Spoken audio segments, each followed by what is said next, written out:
பொதுச் செயலாளர் திரு ஆனந்த் அவர்களும் சிடிஆர் நிர்மல்குமார் அவர்களும் இன்று வெளியே வந்திருக்கிறார்கள். திரு சிடிஆர் நிர்மல்குமார் அவர்களுக்கும் எனக்கும் நீண்ட நெடிய பயணம் இருக்கிறது. பாஜகவிலும் சரி, அதிமுகவிலும் சரி, கிட்டத்தட்ட ஒரு 3-4 ஆண்டுகள் பயணம் இருக்கின்றது. இதுதான் இந்த குழப்பத்திற்கான ஒரு சொல்யூஷன். எனவே இதற்கான தீர்ப்பு, இதற்கான ஒரு விடை இனிமேல் சிபிஐனுடைய விசாரணைக்கு பிறகு, ஒரு குறிப்பிட்ட காலத்திற்கு பிறகு இதற்கான விசாரணை வரும். இதோடு செட்டில் ஆகிவிட்டது இந்த பிரச்சனை. அடுத்தபடியாக திரு விஜய் அவர்கள் பாதிக்கப்பட்ட மக்களை அதிகபட்சமாக 17ஆம் தேதி வெள்ளிக்கிழமை சந்திக்க இருக்கிறார் என்று நான் எண்ணுகிறேன். இது போன்ற நிகழ்வுகள் நடந்து கொண்டிருக்கின்றன.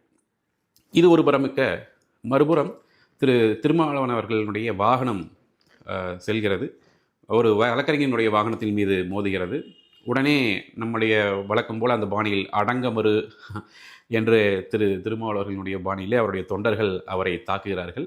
இன்று வரை அந்த தாக்குதலுக்கு எஃப்ஐஆர் போடப்படவில்லை என்பது குறிப்பிடத்தக்கது. அடுத்தபடியாக திரு திருமாவளவன் அவர்கள் 50,000 நன்கொடை